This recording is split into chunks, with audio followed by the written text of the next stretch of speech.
Tudo bem, gente? Agora a gente vai para mais uma aula, então, finalmente, sobre 2.300 tardes e manhãs ou 2.300 dias, que vai envolver a profecia das 70 semanas de Daniel, ok?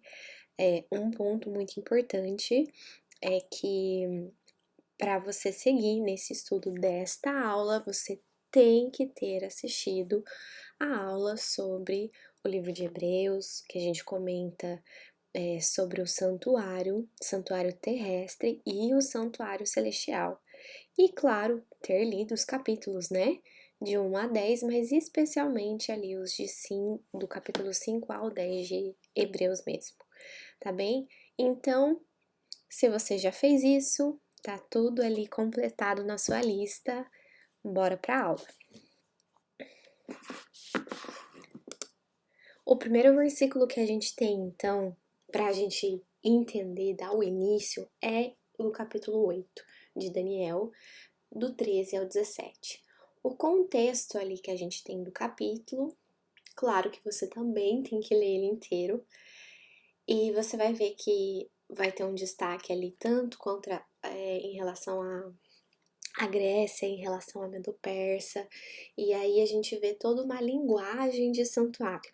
Eu falo muito para vocês aqui nesse estudo que a gente vê esse termo aqui que a gente está dizendo, linguagem de santuário, quando tem os elementos que a gente encontra no exemplo que nos foi dado, né, no santuário terrestre. Isso faz com que a nossa mente seja direcionada para algo a mais e mais profundo, mais específico que a palavra de Deus está nos falando. Então, por isso a gente tem que entender por que é usado um bode, um cordeiro, né, ali no capítulo 8 para simbolizar essas nações. Então, você vê que depois fala de purificação de santuário, que é o verso que a gente já vai ler. Então, é bem interessante. Depois, mais ali para frente, capítulo 9, 10 de Daniel, você vai ver que Gabriel ele toca Daniel justamente na hora da oblação da tarde. Então, o que essas coisas significam, né? Então, por isso que é importante a gente entender, porque tá tudo a profecia te conduzindo para você fazer a interpretação correta, e para isso você tem que ter uma certa bagagem. Essa profecia aqui, eu sempre falo que não é leite, é alimento sólido, tá bem? Então, muita oração, lembre-se disso. Tanto que Daniel relata as condições, né, em que ele foi tendo a revelação dessa profecia, e você vê que ele fica muito abatido, até fisicamente. Não que essa seja a vontade do Senhor, mas que para cada uma de nós aqui que vamos estudar, mas é só pra gente entender que tem que pôr esforço, tá bem? Então o verso diz assim: Então eu ouvi um santo que falava a outro santo. Ali estava se referindo, né, anjos, um falando com o outro. E disse aquele determinado santo que falava: Até quando será a visão concernente ao sacrifício diário e à transgressão da desolação, para dar tanto o santuário quanto o exército para serem pisoteados? E ele me disse: Até 2.300 dias. Então o santuário será purificado. Gabriel interpreta a visão. E isso aconteceu quando eu, Daniel, tive a visão e busquei o significado. E eis que colocou-se diante de mim a aparência de um homem, e eu ouvi a voz de um homem entre as margens do Ulai, que chamou e disse: Gabriel, faz este homem entender a visão.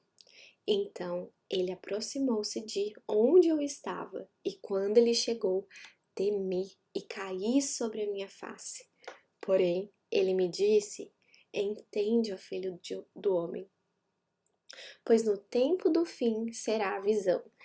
Essa frase de Gabriel dizendo toda hora é pro tempo do fim, Daniel. Entende uma coisa? Isso aqui vai se cumprir no tempo do fim, tempo do fim. A gente vê várias vezes se repetindo, porque em relação a essas profecias, ela tem o seu cumprimento pro tempo do fim, tá bem? Isso é bem importante a gente entender, porque é uma profecia que abrange uma grande quantidade de dias, de anos, né? Então, para a gente continuar, a gente tem duas perguntas importantes. A purificação de que santuário o anjo estava se referindo quando ele disse que o santuário seria purificado depois de 2.300 dias? E o que significa a purificação deste santuário? Então, são conceitos bem importantes. Lembra que eu falei que você tem que ter escutado a aula passada? É por isso. Se você assistiu a aula passada, vai ficar mais tranquilo para você identificar. Porque nós temos uma questão aqui.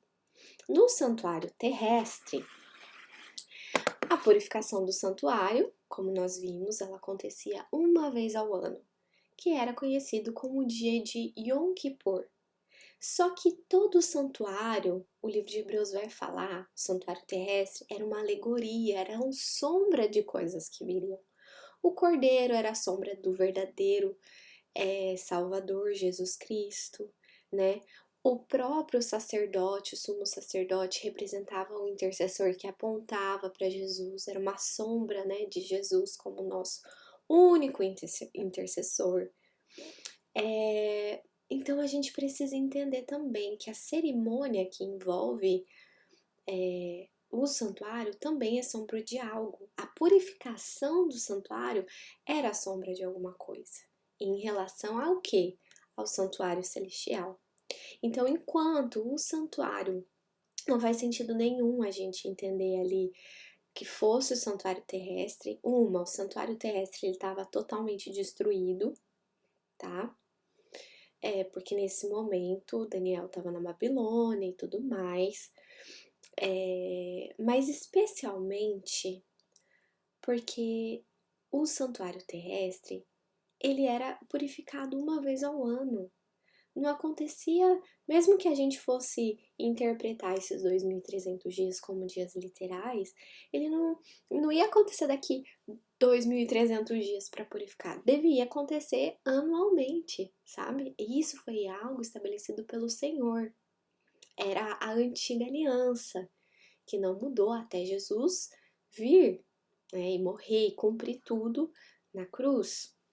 Então, veja só, a gente tem um problema porque não bate todas as informações sendo como um santuário terrestre. Mas quando a gente olha que todos os elementos do terrestre apontam para o santuário celestial, a gente vê que tudo está conectado, tudo é um exemplo de algo muito maior e muito mais abrangente. Aí a gente vai entender que faz todo sentido essa purificação do santuário ser a purificação do santuário celestial. Ali o livro de Hebreus ele vai estar falando muito isso. Cristo não entrou num santuário feito por mãos humanas, mas no verdadeiro, aquele que Deus estabeleceu. E conforme você vai lendo o livro de Hebreus e depois você lê Apocalipse com esse entendimento, você vai conseguir até ver os passos do momento em que Jesus passa do primeiro compartimento para o segundo compartimento do santuário celestial, e que é dada a hora do juízo. Por isso que a mensagem dos 3 anjos, no capítulo 14 de Apocalipse, ele começa assim: temei a Deus e dai-lhe glória, pois é chegada a hora do seu juízo. E temei aquele que fez, e adorai aquele que fez os céus, a terra e tudo que neles há. Próximo. Então, entendendo dessa forma, a gente precisa compreender quando se inicia a contagem dos 2.300 dias, tá bem? Então, a gente vai ter essa compreensão quando, olhando a profecia, o próprio livro de Daniel vai falar quando que vai se iniciar essa contagem, tá bem? Então, a gente tem que continuar lendo. Como interpretar essa quantidade de dias indicado também é bem importante, e por que o santuário celestial requer uma purificação. Isso são todas as questões que a gente precisa responder, tá bem? E isso a gente vai ver conforme a gente prossegue nesse estudo. Hebreus capítulo 2, versículo 22 e 23 diz assim: E quase todas as coisas, segundo a lei, se purificam com sangue, e sem derramamento de sangue não há remissão. Se Jesus não tivesse morrido na cruz pelos nossos pecados, Não havia como nós sermos restaurados, reconectados com o céu. Então, por isso que o versículo ele ainda fala, era necessário, portanto, que a figura das coisas que estão no céu fossem purificadas com tais sacrifícios, mas as coisas celestiais em si seriam purificadas com sacrifícios superiores a estes. Tremendo, né? Então, o próprio livro de Hebreus ele vai confirmando pra gente o que nós temos estudado até aqui. No próximo trecho eu vou mostrar um videozinho, um recorte que é muito didático para a gente entender essa questão do que significa a purificação do santuário, tá bom? Então nós temos que voltar ao santuário e entender como funciona a sua purificação, para realmente poder entender o que irá acontecer no final dos 2.300 dias mencionados em Daniel 8,14.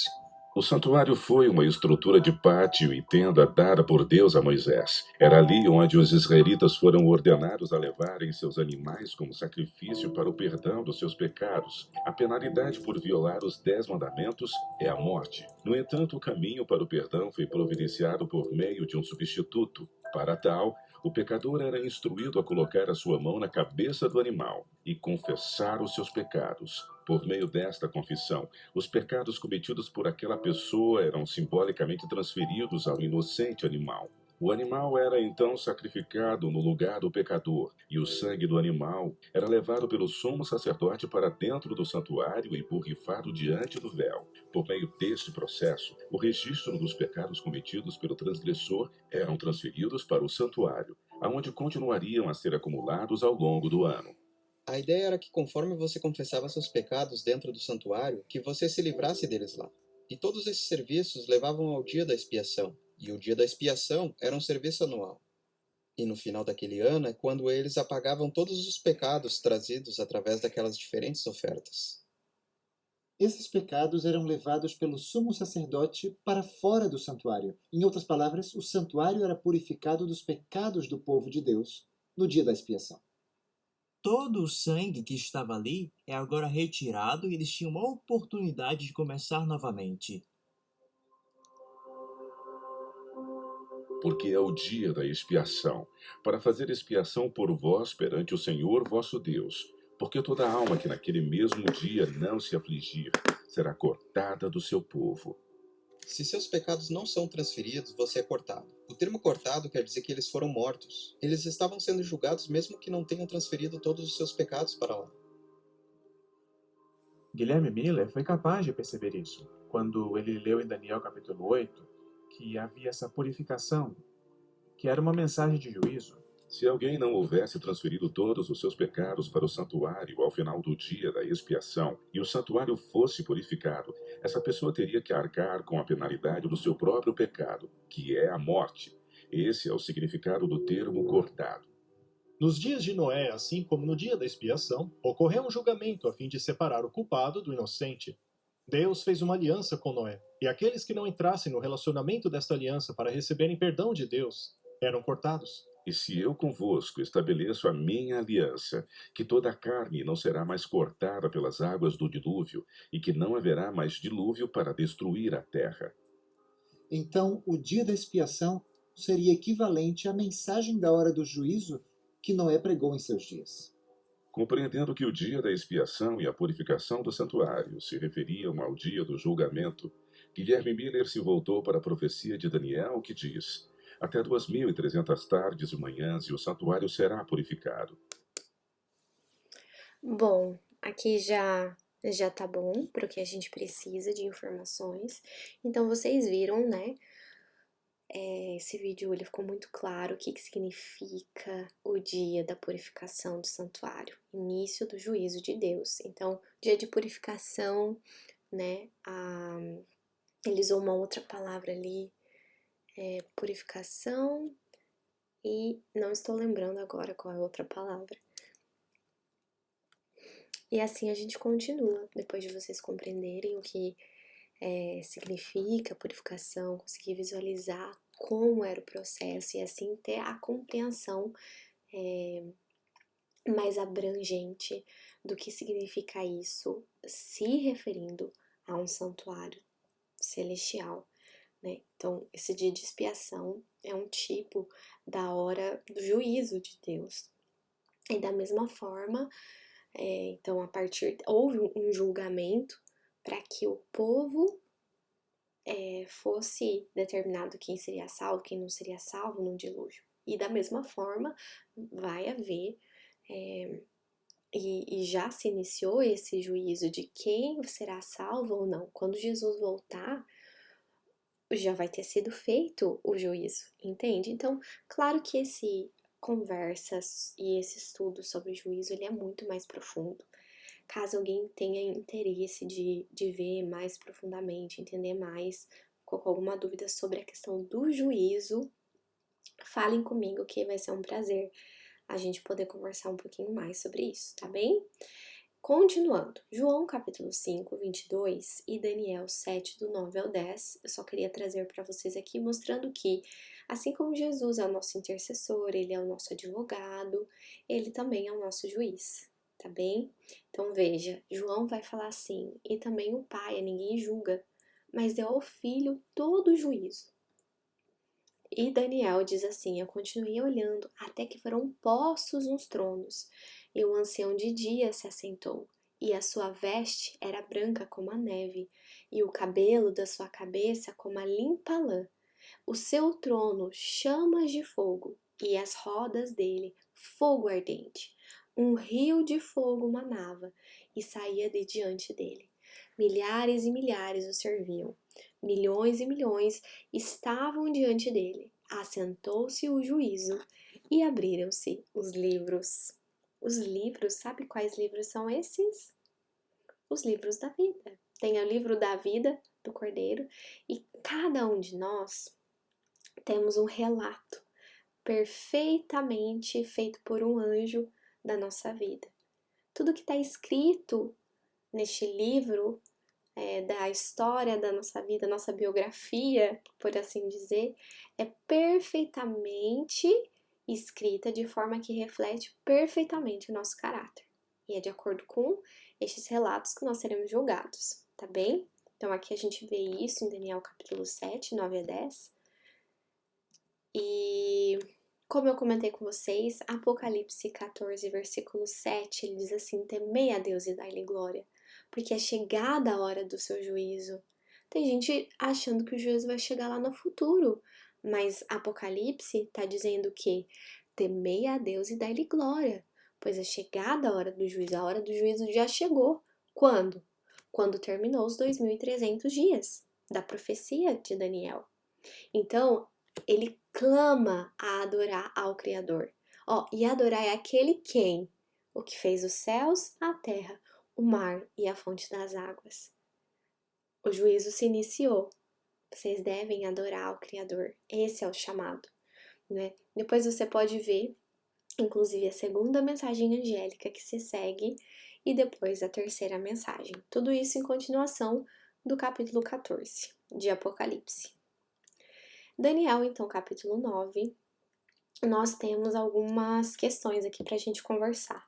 O livro começa com Daniel se voltando para alguns textos, né, de estudo. Então, ele vai ali em Jeremias, coloquei os versos aqui para você no PDF também, que a gente tem dos nossos arquivos. Eu deixo mais comentado sobre essa profecia, né, de Jeremias, que falava como que o povo ia ficar 70 anos de fato em cativeiro, né? E esse tempo deveria estar chegando ao fim. Então Daniel ele começa a orar, enfim, vocês veem isso no capítulo 9. E aí a gente tem uma oração linda de Daniel, que vocês também devem ler. Por conta do nosso tempo, não vou ler aqui. Mas ele fala, Senhor, nós pecamos, nós não andamos em obediência, nós não guardamos os seus mandamentos, nós fizemos isso, nós fizemos aquilo. Você vê que Isaías, ele clama não só por ele, pela vida dele, mas pela vida de todo o povo. A gente vê essa intercessão acontecendo por Moisés, né? Também é um relato que a gente vê bíblico, quando o Senhor fala que vai eliminar todo mundo e vai edificar uma nação a partir de Moisés, e Moisés fala: Senhor, risca meu nome do livro da vida, mas não faça uma coisa dessa. Olha a ousadia e a intimidade que Moisés tinha também, né? Isso ensina também qual é a nossa posição diante de Deus quando a gente olha para o nosso irmão, né? Ao invés de apontar o dedo, você vê que a postura é totalmente diferente, né? De Daniel, de Moisés. O livro de Ezequiel também vai falar dos que choram e sofrem por conta das abominações que acontecem no meio do povo. Então, assim, não é um apontar de dedo, é um sofrimento que envolve uma tristeza pelo pecado, né? Então, muito profundo esse tema. Mas continuando, a gente tem Daniel, então, capítulo 9, do verso 20 e 21, diz assim: Enquanto eu estava falando e orando, confessando o meu pecado, o pecado do meu povo Israel, apresentando minha súplica perante o Senhor, meu Deus, pelo santo monte do meu Deus, sim, enquanto eu estava falando em oração, o homem Gabriel, a quem eu tinha visto na visão no princípio, impelido a voar rapidamente, tocou-me por volta da oblação da tarde. Lembra que eu falei para vocês da linguagem de santuário?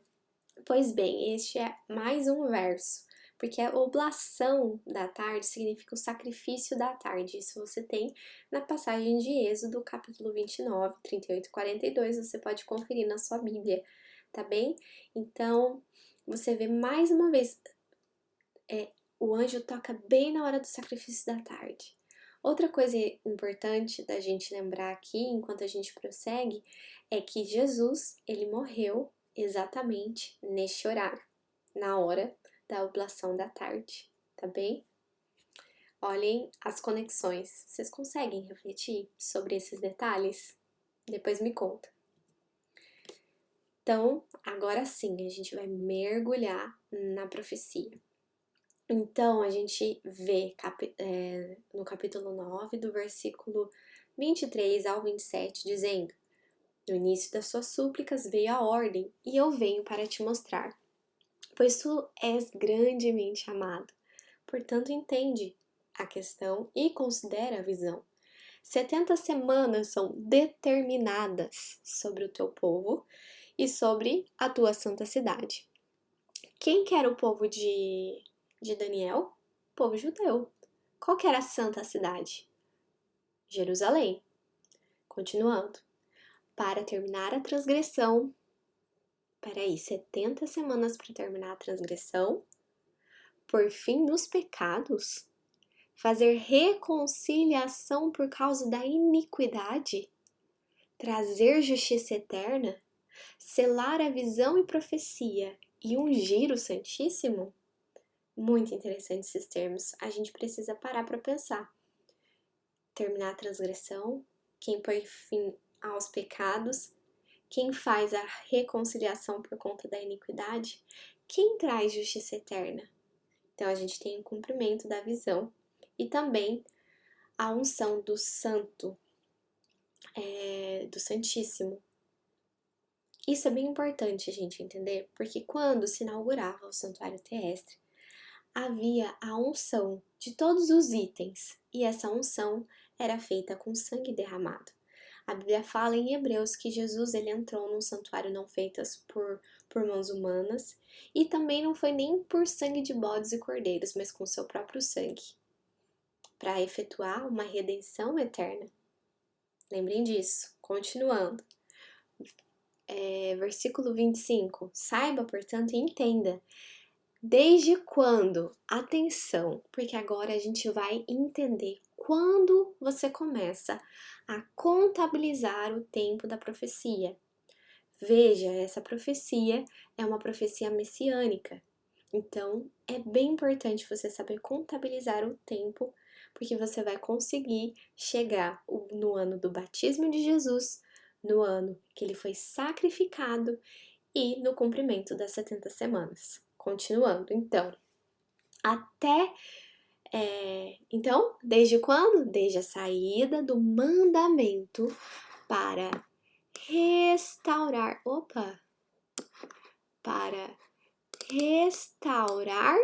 e reconstruir Jerusalém até o Messias, o príncipe. Serão 7 semanas. E depois, 62 semanas. A rua será construída novamente e o muro, mesmo em tempos tenebrosos.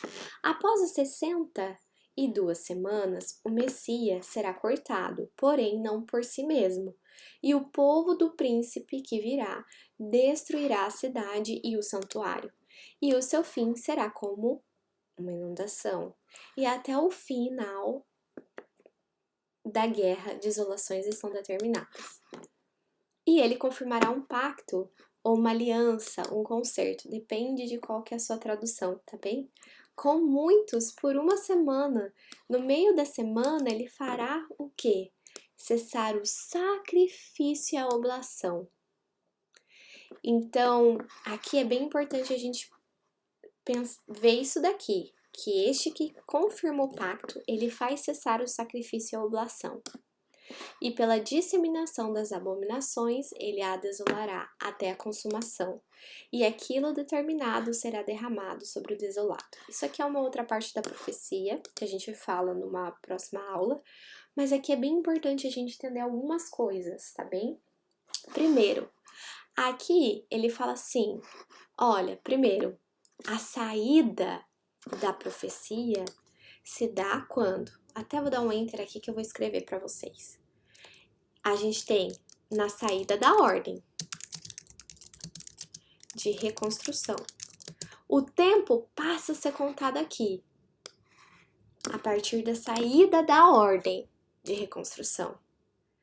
Depois, a gente vai ter o quê? Contando, né? A profecia diz que você começa com a saída da ordem de reconstrução, aí você vai ter 7 semanas, mais 62 semanas. E nesse tempo é o tempo do quê?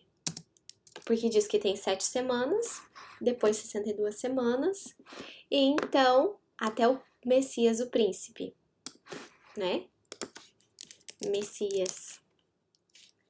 Aí você vai ter o quê? Depois disso, 7 mais 62 semanas, você tem a chegada do Messias quando se completam 69 semanas. Tá bem? Isso é o que a gente viu até agora. Aí a gente vê que nesse processo tem a reconstrução de Jerusalém, que depois desse tempo, então, o Messias ele é cortado, só que isso é bem importante a gente entender aqui. A gente tem uma menção ao Messias que é cortado e a gente tem uma menção ao povo do príncipe que virá. E a gente tem que entender uma coisa, por quê? Porque no versículo 27, tá dizendo que ele confirmará o pacto com muitos por uma semana. E no meio da semana fará cessar o sacrifício e a oblação.